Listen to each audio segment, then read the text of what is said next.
اعوذ باللہ من الشیطان الرجیم بسم اللہ الرحمن الرحیم۔ پہلی تختی کا چھٹا سبق حرف حا کے متعلق ہے۔ حرف ہے حا، مخرج حا وسط حلق سے ادا ہوتا ہے، یعنی حلق کے درمیان سے حا ادا ہوتا ہے۔ جیسے کہ آپ کو اس نقشے میں نظر آ رہا ہے کہ حلق کو نیلے رنگ سے ظاہر کیا گیا ہے اور وسط حلق کی نشانی بھی لگائی گئی ہے، لیکن اس کی صحیح ادائیگی کسی ماہر استاد سے درست ہو سکتی ہے، کیونکہ یہ حرف مشکل ہے اور اکثر بچے حا کو ہا پڑھتے ہیں۔ پڑھنے کا طریقہ: حا کو وسط حلق سے ادا کریں اور بار بار اس طرح مشق کروائیں، جیسے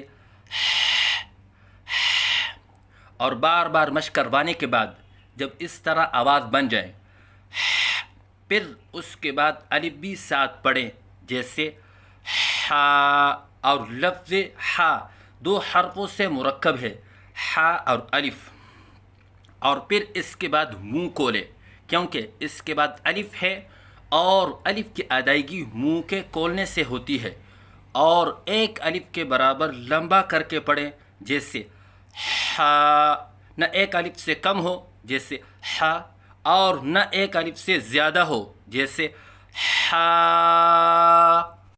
لیکن یہاں پر یہ سمجھنا ضروری ہے کہ حا کی اس طرح مشق کروانے کا ہرگز یہ مطلب نہیں ہے کہ جب بھی حا آ جائیں تو اس طرح ادائیگی کریں، جیسے الحمد، بلکہ اس طرح مشق کروانے کا مقصد صحیح ادائیگی اور حا اور ہا کے درمیان واضح فرق کرنا ہے، تاکہ اگلی تختیوں میں بچے کے لیے مشکل پیش نہ ہو۔ غلطیوں کی نشاندہی: بعض بچے حا کی ادائیگی کے وقت منہ بند رکھتے ہیں، یہ غلط ہے، جیسے حا، کیونکہ الف کی ادائیگی منہ کے کھولنے سے ہوتی ہے، جیسے حا۔ بعض بچے الف کے بعد حمزہ کا اضافہ کرتے ہیں، یہ غلط ہے، جیسے حا۔ بعض بچے حا کے الف کی ادائیگی کے وقت آواز میں لہراؤ سا پیدا کرتے ہیں، یہ غلط ہے، جیسے حا۔ بعض بچے حا کو ہا پڑھتے ہیں، یہ غلط ہے، حا پڑھنا چاہیے نہ کہ ہا۔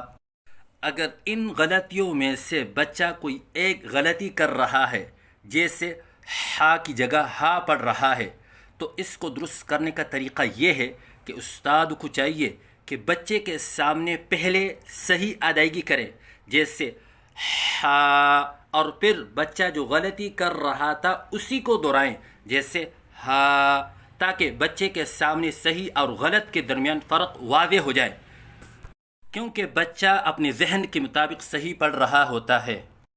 تو صحیح ادائیگی ہے حا۔